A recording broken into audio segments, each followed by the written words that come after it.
The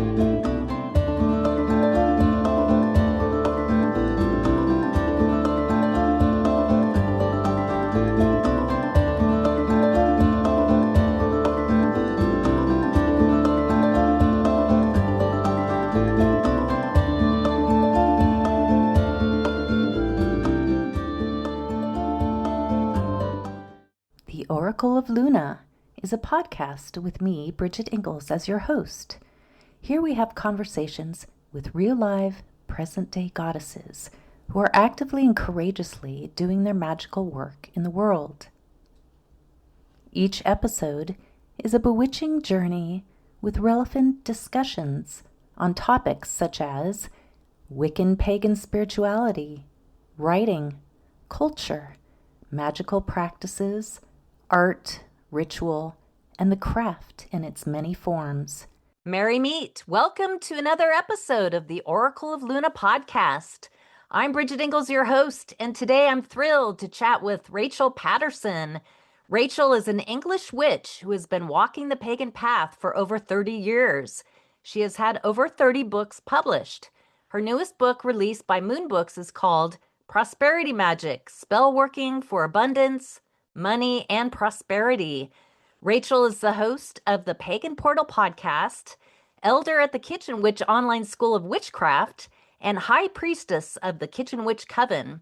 She is a regular columnist with Fate and Fortune magazine and Pagan Dawn. Rachel is an editor and publicist at Moon Books, and she lives in the UK. Welcome, Rachel. Thank you for the invitation. Yes, I'm so happy you're here. How's your evening or night going there? It's England. It's cold. It's wet. It's raining. All the more reason to stay inside and do witchcraft spells. Definitely. All right. Well, we've got a lot to unpack here. Oh, and Rachel's going to give us a prosperity tip at the very end. So stay tuned for that. You ready to get rolling? Let's do it. All right. So I always ask my guests, how did your spiritual journey with magic and witchcraft begin? And what did that look like for you? I always start this with, I think it was fate, because I was actually born on Halloween. So, Ooh, Scorpio. Yes. Definitely a Scorpio. So I think that was a seed was planted there, I think. But I think my upbringing as well. My father always took us to sacred places. We've got plenty of those in England. So Stonehenge, when I was a child, you could literally park on the verge and go and eat your picnic in the middle of the stones. Oh, wow. It's a bit bonkers when you think about it now. And he was always still is into nature and bird watching and gardening, organic gardening, way before it was fashionable. So I think the nature side of it was an inspiration. And I think the magic side was probably my interest as a child in the Arthurian mysteries, in stories about witches, dragon magic has been with me since I was a child. So I think the seed was always there. Yeah. It was when I was in my early 20s, I found a book in a charity shop, a thrift shop, about witchcraft. Thought, that's interesting. Read it and thought, I'm home. This is it. That makes so much sense. That is exactly how I feel, who I am. And so that was it, really. That was the beginning. Do you remember the book, the title of the book? I have got it somewhere here. It is History of Witchcraft. It wasn't written by an actual witch. It was written by a historian. It was just a brief history of English witchcraft. And it just made so much sense. That is so cool. And this is an answer to a question that I often, I receive from many witches on my show. Is it started with a book, like found on the couch, or somebody dropped it or something and you picked it up. Oh, this is interesting. Oh, this is what my life should be about, my spiritual life. Absolutely. So it sounds like your father was a big influence on you. Did you have any other spiritual mentors or experiences, maybe in school or a coven or university, that might have when I found that pathway? It was pre-internet, So it Yeah. was in the dark ages. Oh, yeah, I know. And it was really difficult to get hold of information. The odd books that I got were generally from the USA, and they were Wiccan, because I think that was what was around at the time. So that was where it started, really. And that was my inspiration to begin with, were books, Yeah. the few that I could get hold of. I think now, and for most of the last few years, my inspiration is actually my students, because I teach and I learn so much from the students. I learn something every day. I'm still learning. I mean, Oh, I've yeah. been on the actually learning on the pathway for 35 years now, and I am still learning every single day. But I have to say, it is my peers and my students that are my inspiration. So when did you realize that writing and the power of words was a part of your witchcraft journey? Did writing I start never early? I never dreamt of being an author. It Oh, was really? never in my no, it was never in my plan. I fell into it accidentally, and it was Moon Books where it started. Trevor, the publisher, he put a call out for people to review books. So I started reviewing the books that they were producing. And then he put a call out for subjects who would like to see whatever subjects. And because my pathway by then was a kitchen witch, I said, well, kitchen witchcraft. And he returned with, well, would you like to write it? When I'd picked myself up off the floor, I thought, actually, yeah, I can give that a go. So I did. And that was 2012. And 33 books later, Oh my I'm goodness. still writing. Wow, so prolific. Yeah, it keeps me out of trouble, I think. Well, you I actually, obviously have a talent for it. Did you study oh, English at university or literature? I love English. Yeah. English was one of my favorite subjects, definitely. I think words have power, but I also think I don't journal. I don't journal. I've never journaled. I've never gotten the hang of it. But I did say to someone a while back, oh, I don't journal. That's not my thing. And she actually said to me, well, you do. You journal in your books and you journal in your podcast. So I do it, but not in a form that I recognized as journaling. So I Mhm. guess the words for me are part of my journey. Oh yeah, definitely. And the unfolding of your spiritual witchcraft journey too, right? Oh, yes. Yeah. It's never ending. So tell us a little bit about your newest book, Prosperity Magic, Spell Working for Abundance, Money, and Prosperity by Moon Books, and what inspired you to write it, and how does the reader work with your book? This book it came about slightly different to most of my books. I've been writing a column for Fate and Fortune magazine, which is one of the national magazines in England. And Okay. I've been writing the witch that gets you rich column. I've been writing that for 6 years now. Oh, And I wow. thought, it's all about prosperity magic, it's all about money magic. And I thought actually it would be good to pull all of those articles together and put them in a book, Mm. which is what I did. Yeah. So it is practical, because the articles are very practical, hands-on, very straightforward, ideas for people that don't take a lot of time, that are using everyday objects. There's nothing fancy, there's nothing expensive in it, but ways to make your life more prosperous. And that includes abundance on all levels, not just money, right? I think this is the thing, you have to think wider. Yeah. But any spell that you work for prosperity or abundance isn't just about money. It is about love and friendship. And you can have an abundance of friends. You can have an abundance of in wisdom, or an abundance of new customers. All of these types of prosperity spells can be used for every single intent. You Mm. just need to Yeah. focus the intent on what you want it to be. Yeah, I love that. You say that anybody can do these. They're pretty straightforward everyday practices, that they're not too complex. So for people who are beginner Wiccan pagan people, they can pretty much pick it up. Absolutely. In And fact, the magazine is aimed at general, Oh, not really? specifically witches or magical folk. So yeah, anyone. That it worked Mm, for anyone and everyone. I like that. What are some other ways besides prosperity and abundance that can be manifested? We talked a little bit about love or friendship or happiness, but we could clear away debts. We can clarify our purpose. I mean, there's other ways besides prosperity, right? You can cover everything and anything, and I actually that's interesting. You said clear debts. I think that's the starting point. Yeah. We do need to clear out. We need to get rid of those bad habits, those bad cycles that you get into, and we all do it. Oh, You yeah. need to clear those out first so that you can make way for the good stuff to come in, and that's quite an important thing to remember, I think. But it covers anything. You're manifesting, so it doesn't have to be money or wealth. It can be manifesting absolutely anything. Yeah, I want to kind of get into also the offering. You mentioned this in your introduction that there's always an offering with a witchcraft spell. You can't just keep asking, a deity or over and over for money, fast cash.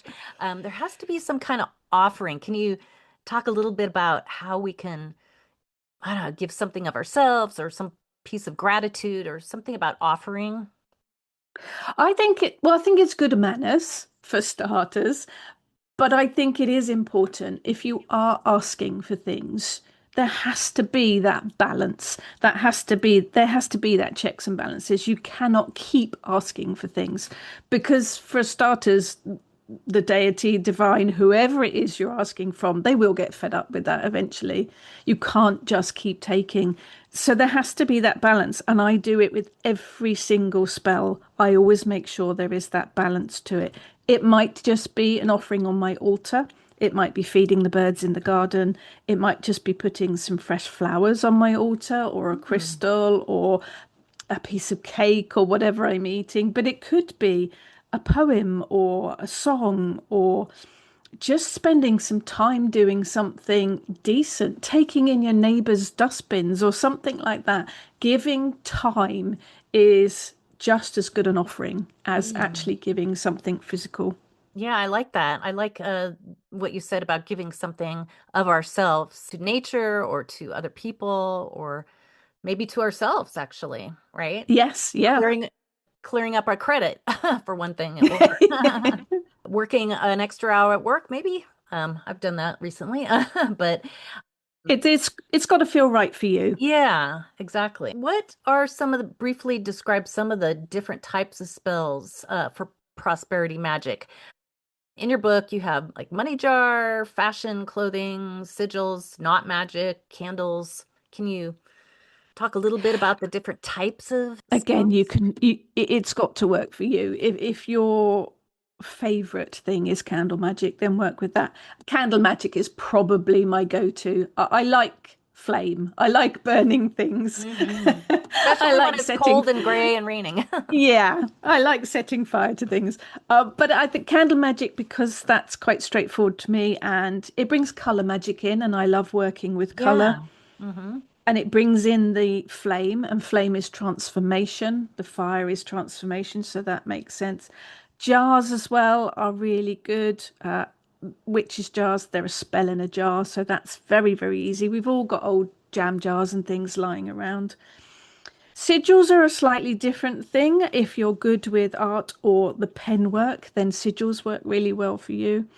But there are straightforward things like what you're wearing. Think about the colors that you're wearing, because that brings in an energy with it as well. Hmm. Spell pouches, anything that you can think of that you like working with can be charged for magic.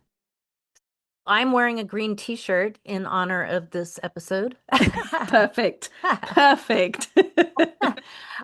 But I've again, all, that's got to work for you. You yeah. have to. Green is my go-to color for Oh, me too. prosperity. Yeah. Yeah, but it might not be for someone else. I also work with orange because orange is good for success. Oh, But yeah. it might be that you think gold is a good color. Gold is a very wealthy color, or purple even. Purple's quite a royal, expensive color. It has to resonate with you. Hmm. Yeah, I think that's an important point that it has to resonate on a subconscious level and also, I guess, a practicality level. Yeah, yeah, absolutely. I just want to jump out of this topic for a second because I'm intrigued by your Kitchen Witch Coven. What is that all about? You're priestess of the Kitchen Witch Coven. What's the Kitchen Witch Coven? It began, gosh, I think it's 14 years old this year. Oh, nice. Um, I am a kitchen witch. I'm a kitchen hedge witch. I love my food. I love baking. So I bring magic into that. So that's the kitchen witch side of it. Yeah. And we started an online school of witchcraft initially to teach general witchcraft with a bit of Okay. kitchen witch flair to it. And that was 14 years ago. And we've got students from around the world now, which is wonderful. We do a few outside things. We've run open rituals and things like that, but mostly it's online. But yeah, we basically we teach witchcraft online. You mentioned Kitchen Hedge Witch. I've been to England and Ireland a long time ago, but I did notice the hedges when I was on the train. What? We've got a lot of them. That's a uniquely UK thing, I think. I mean, It's a those are boundary. ancient boundaries, right? It's a boundary. The hedge is a boundary practically between the field and the next field, or between a field and a trackway. From a hedge witch point of view, it's the boundary between our world and the other world. So Hmm. as a hedge witch, I cross the hedge and step into the other world. And you also blend that or weave the kitchen witchcraft into that, right? Yeah, it all comes together. I'm kind of hands-on, use whatever you've got to hand. Nothing fancy, not ceremonial, just very practical folk magic type Yeah, folk magic. witchcraft. Yeah, Yeah. there's such a huge history there in England for Oh, folks yes. in Ireland.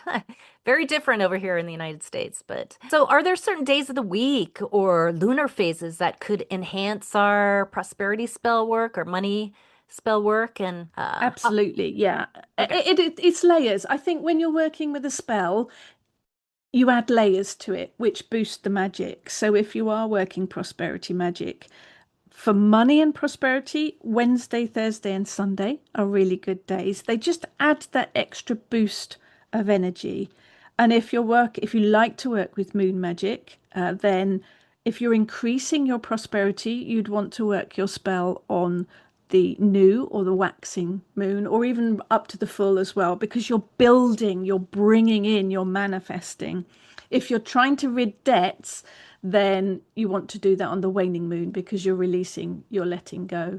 Mhm. But there's also the sun as well. If you prefer to work with solar magic, then if I'm releasing debts, I would work the spell in the afternoon to let go. Sunset, brilliant for releasing debts. And then if you're working prosperity magic to bring money to you, you would do it in the morning because it's building up to midday.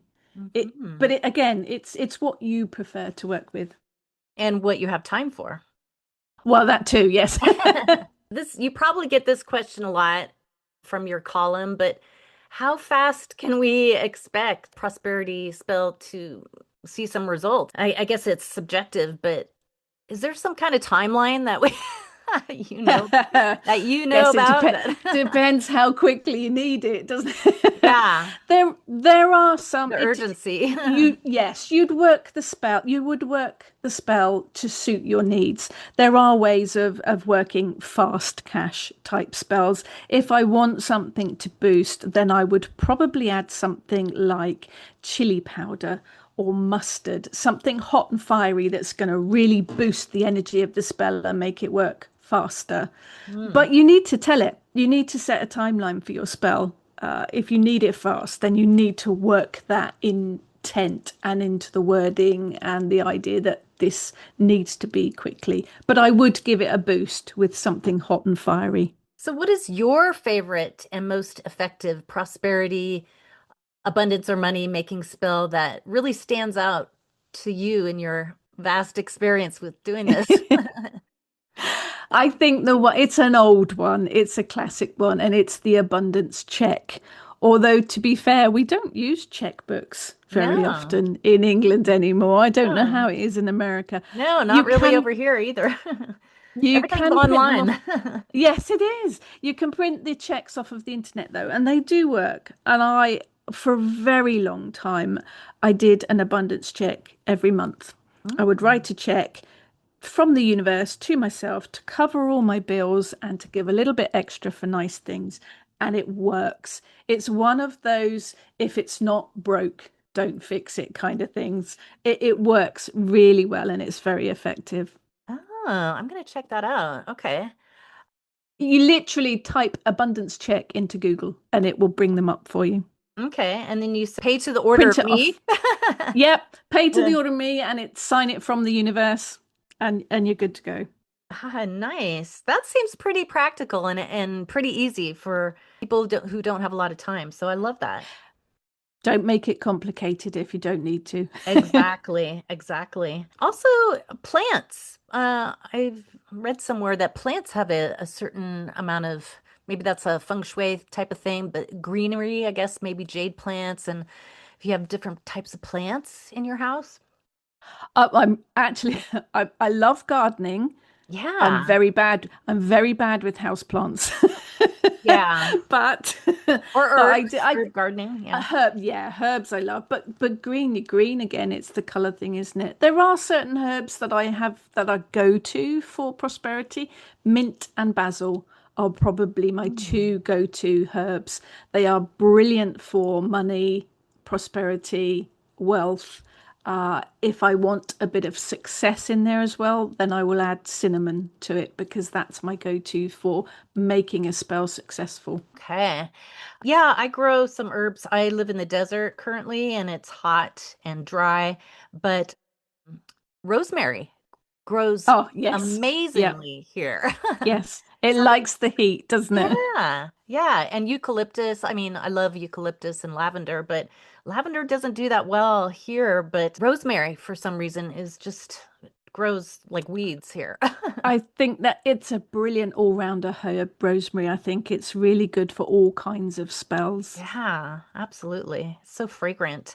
We kind of touched on the Kitchen Witch online school of witchcraft, but can anybody join that? Is that open to the public, or do Yep. you have to kind of? Oh, okay. Open to everybody, open to absolutely everyone. And we do have students literally from across the world. We are very, very lucky. It is, we teach from the basics right through. So it's very good for people that are just starting their journey. But it's also useful for those that are a bit more experienced that want to do a refresher. So we start from the basics and we work Yeah. right through to the more detailed stuff. Okay, great. So, do you have any upcoming plans for the future, such as new books, events, classes, workshops, podcast hosts? So, you've got that going, conferences. Always got something going on. Yeah. Always. I have my next book comes out in November, and that is Witchcraft Daily Practice. Oh, I So love it. it's a way of setting up a daily practice, easy, straightforward things to keep you in touch with your magic on a daily basis. I've got several other books that are in the pipeline, always got several other Mhm. books. The podcast we are into year 3 with now, the Pagan Portal Podcast. That's Yay. twice monthly. I give a free talk every Friday morning, a live stream talk on my YouTube channel. And that's every Friday. Started that at the beginning of lockdown and have Oh. continued ever since. On a variety of Which is, topics, or yeah, whatever comes to mind that week or whatever the community suggests to me, and I talk online about that, all with a kind of witchcraft theme to it. That goes live Friday mornings UK time, but the replays are all on my YouTube channel. But yeah, just keep rocking and rolling with it all, really. yeah, sounds like it. You're always busy, and Busy. I've worked with Rachel on other podcasts for other Moonbook authors. So I'm really grateful that she's been on this show today. I'm so happy that I had this opportunity to chat with her. What is your website and social media that our listeners can find out more about you and your books and all your magical offerings? The website's pretty straightforward. It's rachelpatterson.co.uk, and it has links to the school, to my YouTube, to all of I'm on Facebook and Instagram and various other things, but that's kind of the hub, and you can find me there. Okay, perfect. Well, I'm going to set a little time aside for Rachel to give us some prosperity tips or money tips. So take it away, Rachel. Thank you. Now, I think the most important thing when you're working prosperity and wealth and abundance spells is to remember that you are worthy. I think it hangs us up if we don't think we deserve the money, or we don't think we deserve the new job or the promotion or whatever it might be. So it's really, really important to remember that you are worthy of whatever it is you're asking for. If you don't think it, then it's going to put a bit of blockage into it. So that is really, really important. I also think the other important thing to do is to visualize. When you are working with a spell, you need to be able to visualize your goal. And when I say visualize, not everyone can visualize. You don't have to see it as a high definition video film through your third eye. It can just be the feeling of your goal. Use all of your senses. Just use your feelings as to what it means to you to be comfortable with money, or to be debt free, or to be surrounded by friends or family, whatever your intent of your manifesting and whatever it is you want to bring to you. Use all of your senses. You don't need to visualize, physically visualize. You can feel it as well. But the bottom line is trust your intuition. Whatever ingredients, whatever type of spell you want to work, trust your intuition. It will guide you. And remember again, you are absolutely worthy. Love that. Blessed be. We could all use a little bit more prosperity and abundance. So thank you Definitely. so much. Thank you so much for being on the show again, Rachel, and inspiring us with your prosperity magic and experience, and introducing us all to the realm of money-making spell work and to enhance and enrich our lives. So thank you so much. It's been an absolute delight chatting with you today. Blessed be. Thank you for the invitation. Yeah, and thanks to all our listeners for joining us here today. So until next time, bye-bye. Thank you, everyone. Bye-bye.